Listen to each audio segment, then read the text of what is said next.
Evo, sada snimam. Now I'm recording. Dobro.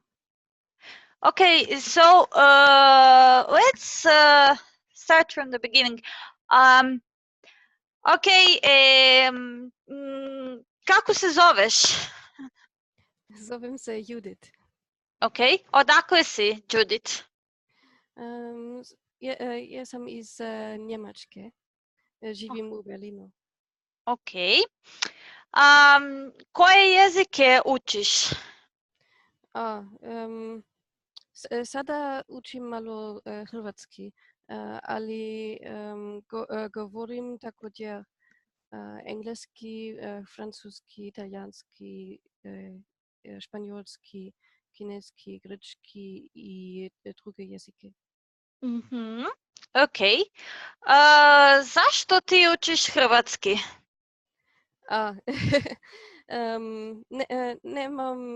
Nemam vrlo razlog.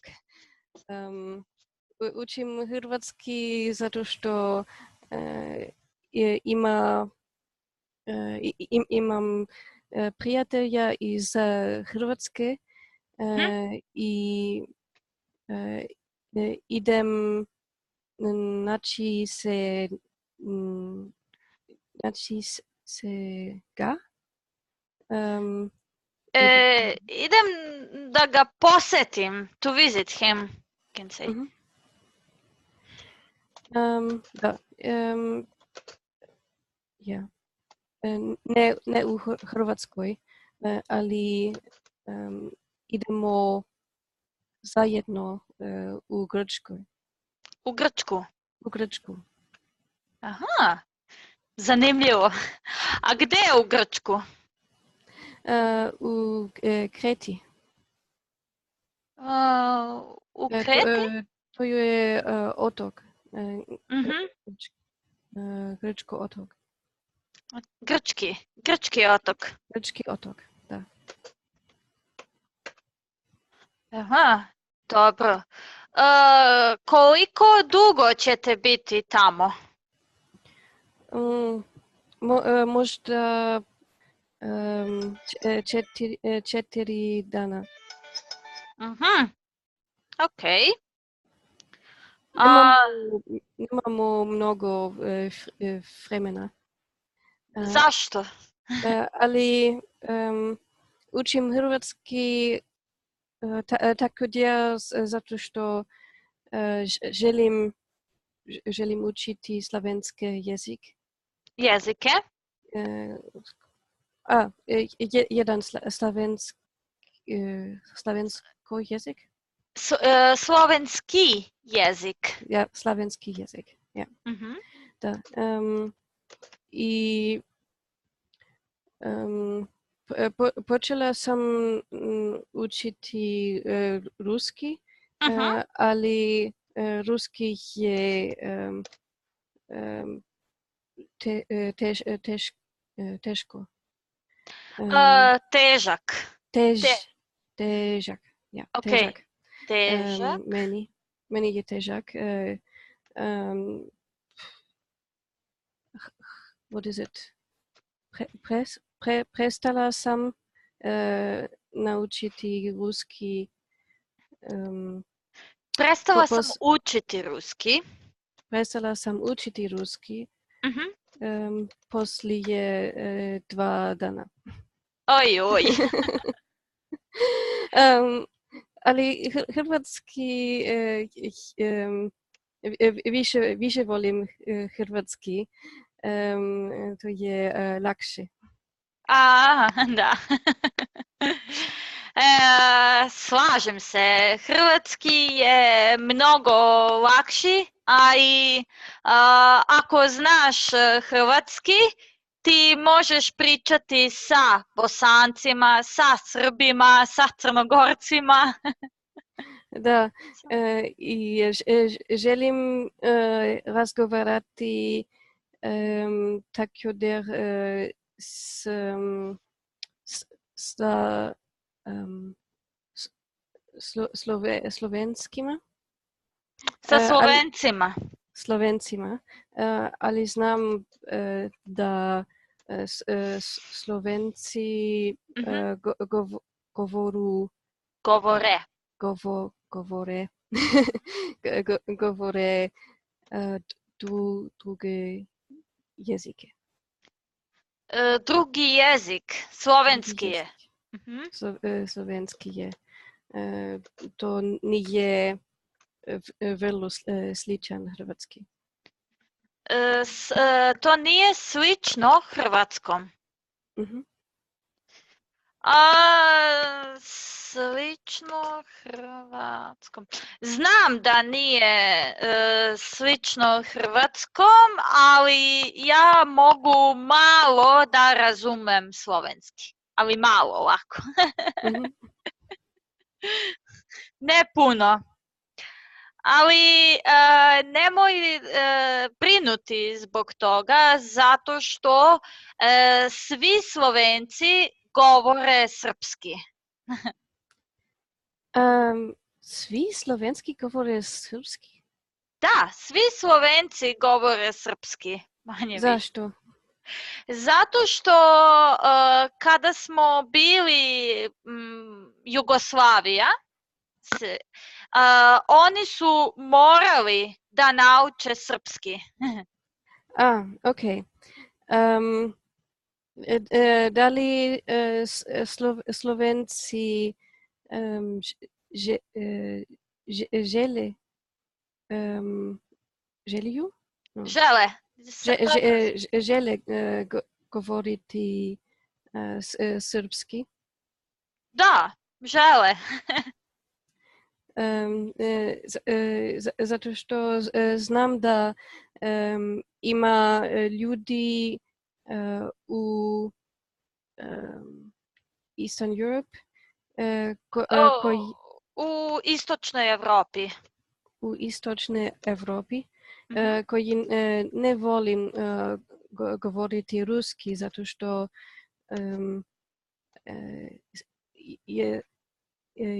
jesu trebali naučiti ruski. Da, ali mi nismo bili loši prema Slovencima i onda nema razloga da oni mrze srpski. Razumijem.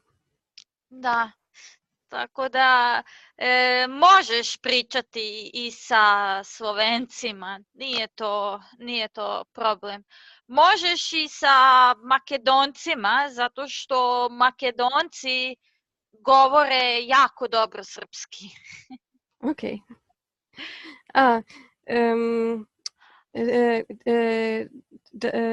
Da li bila si u Makedonskoj ili u Slovenskoj? U Makedoniji ili u Sloveniji?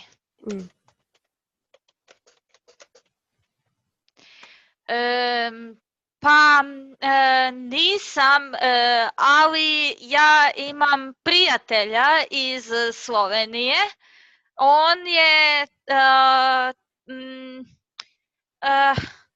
On je osoba koja pomaže Lisi Miller oko Hangoutsa na Google. On je moderator tih Hangoutsa. I on i ja smo dobri prijatelji, a također imam nekoliko prijatelja iz Makedonije, ali nikad nisam bila ni u Makedoniji, ni u Sloveniji. Tako da ja nisam bila tamo. I nemam makedonska prijatelja. Samo znam Richard Simkot koji živi u Makedoniji. Aha, da, razumem. Znaš li ga? Znam ga iz viđenja, ali mi nismo veliki prijatelji. Mm. Da li razumiješ što sam rekla? Da. Ok. Tako da ja kao velike prijatelje smatram Andrzeja Ovzaka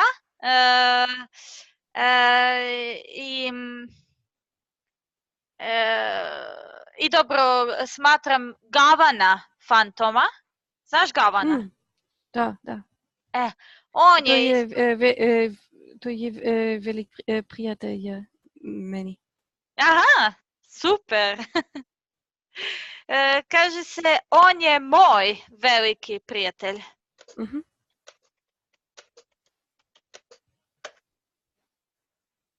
Da. I također Marta iz Ukrajine. Mhm. Nju nekako volim. I također mi je veoma draga Betka. Ona što je pevala na slovačkom. Mhm. Ona mi je isto draga i ti sada. I to je to za sada. Je, poliglota su sjajne. Poliglote su sjajne. Sjajne, je. Da, slažem se. Trebam učiti padeže. Ovo nema veze sada sa padežima, poliglote su sjajne. Ovo ima veze sa rodovima, muški rod, ženski rod, srednji rod i sa pridevima. Da. Da.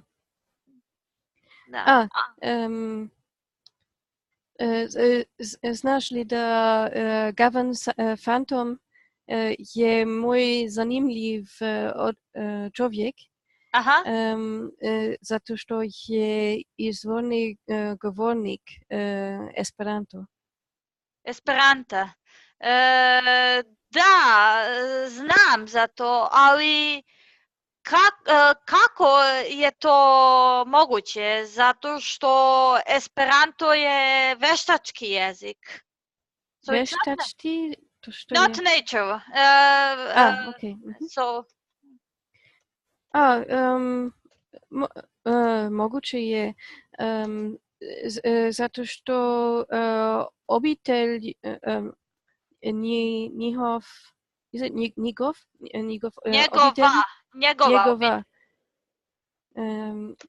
njegova obitelj both of them? Both of them. Both parents. Oba roditelja. Oba oba roditelja govore Esperanto. Zajedno govore Esperanto i vani govore engleski. Dakle, Gavin Phantom bio je, učila je oba On nije jezike. žena. On nije žena. Kaže Okay. učio. Učio je obe jezike. Okay. Znam također prijatelja u Njemačkoj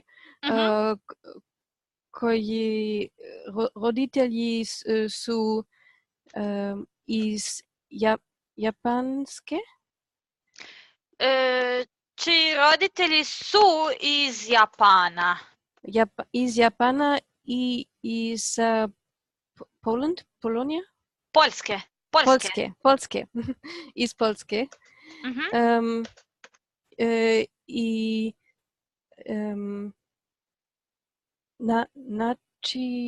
načili su? They met each other? How to say? We can say sreli su se. They met each other. Okay. Sreli su... Ne. Sreli su se. Sreli su se. Sreli su se u Esperanto konferenciji. Aha. I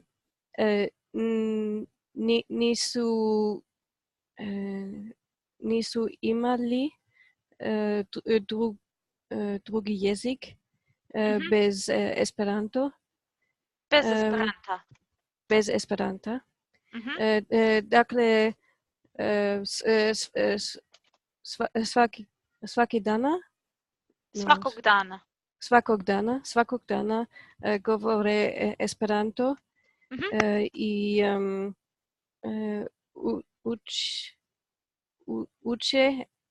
uče polski i japanski, ali ne govore dobro. Dakle, moj prijatelj govorim Esperanto za izvorni jezik. Okay.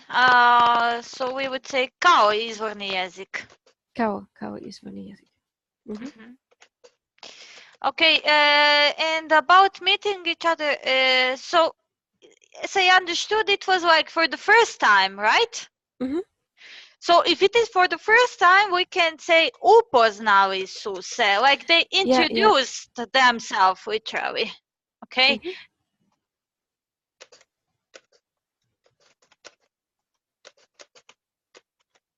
Like if they met for the first time and they chatted, okay? Yeah. But if they already know each other and they met each other, then it is a sreli su se. So that's why I was not sure, like, what did you want to say with just they met each other? Yeah. Upoznali su se u Esperanto konferenciji. Okay. To je često. Mnogo ljudi upoznali su se Esperanto konferenciji. I mislim da u Poliglota konferenciji također ima ljudi koji upoznali su se i poslije imaju obitelj. Zanimljivo. Da. Judith, imam pitanje. Kakva je razlika između Polyglot Gathering i Polyglot Conference? To je dobra pitanje. Ima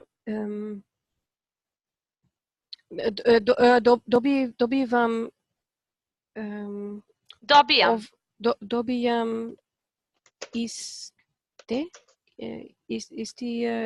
pitanje često. Isto pitanje. Isto pitanje često.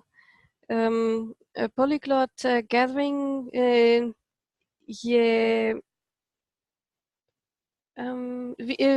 više za prijateljima, više informal. Neformalna. Imamo ne malo prezentacije, ali druge Activities. Aktivnosti. Aktivnosti. Na primjer, koncert. Koncerte. Koncerte. Ili internacionalnoj večeri. Imamo internacionalnoj večeri gdje ljudi mogu pjevati zajedno. Da. Kužim. Polyglot conference je formalno. Više formalno. To je sličan TED Talks. TED Talks? TED Talks. TED Talks. Aha, ok, razumijem. Znači, na Polyglot konferenciji više pričamo o samoj lingvistici i pričamo mnogo više o gramatici nekog jezika i tako dalje. Tako? Ne, Polyglot conference tako je za poliglota, za ljudi koji se svidja jezike i nije scientific conference. Nije naučna. Ne, nije naučna konferencija. Konferencija. Ali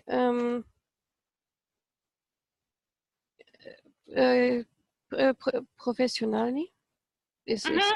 Profesionalni je. I Polyglot conference je u drugom mjestu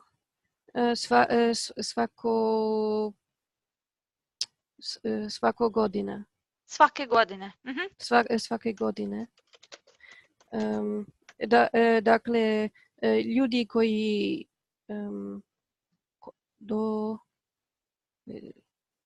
they come.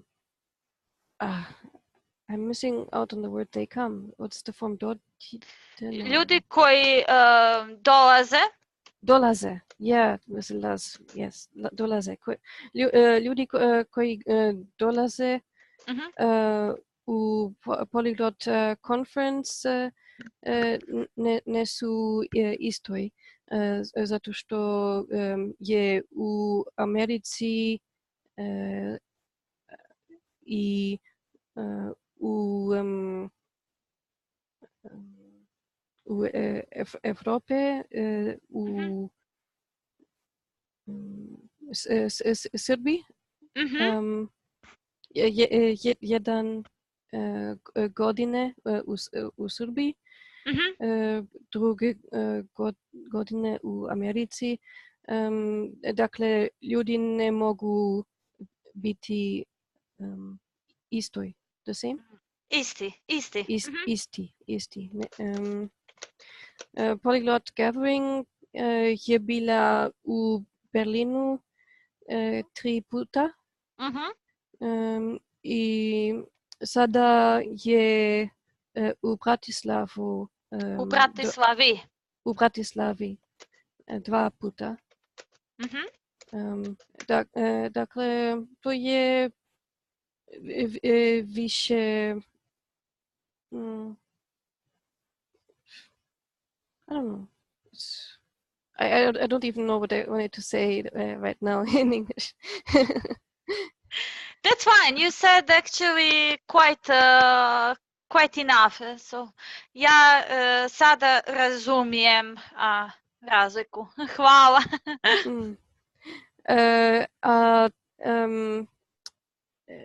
Ti je bila u Polyglot Gathering, zar ne? Da, ja sam bila ove godine u Bratislavi ali kažem ti, mene je zbunio taj Polyglot Conference. Nisam znala što je to.